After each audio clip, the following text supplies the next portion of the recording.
இன்னைக்கு சாயங்காலம் கிளைமேட் ரொம்பவே நல்லா இருந்தது. தம்பிங்க ஸ்கூல் விட்டு வந்ததுக்கப்புறம் ஏதாவது ஸ்நாக்ஸ் செஞ்சு கொடுக்கலான்னு சொல்லிட்டு யூடியூப்பை சர்ச் பண்ணால் இந்த பட்டர் பன் ரெசிபி தான் முன்னாடி வந்து நின்றுது.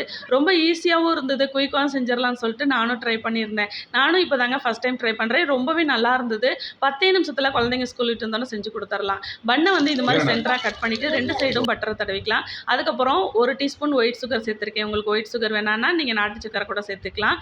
அதுக்கப்புறம் தோசைக்கல்லில் 1 டீஸ்பூன் பட்டர் சேர்த்துட்டு நம்ம 1 பை 1 பன்னை சேர்த்துடலாம். அதுக்கப்புறம் கொஞ்சமாக மேலால் பட்டர் சேர்த்துக்கலாம். 1/2 டம்ளர் பசும்பால் சேர்த்துருக்கேன். உங்களுக்கு பசும்பால் வேணான்னா பேக்கெட் பால் கூட சேர்த்துக்கலாம்.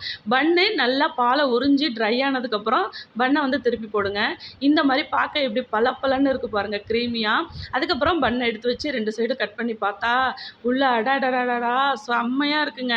சுட சுட இஞ்சி டீயோட இந்த பட்டர் பன் வச்சு சேர்த்து சாப்பிட்டுட்டு நாங்களும் ஈவினிங் ஸ்நாக்ஸ் சாப்பிட்டு முடிச்சு தம்பிங்கள ஹோம்ஒர்க் எழுத வச்சாச்சு. நீங்கள் இந்த ரெசிபி பிடிச்சிருந்தா ட்ரை பண்ணி பாருங்கள். தேங்க்யூ.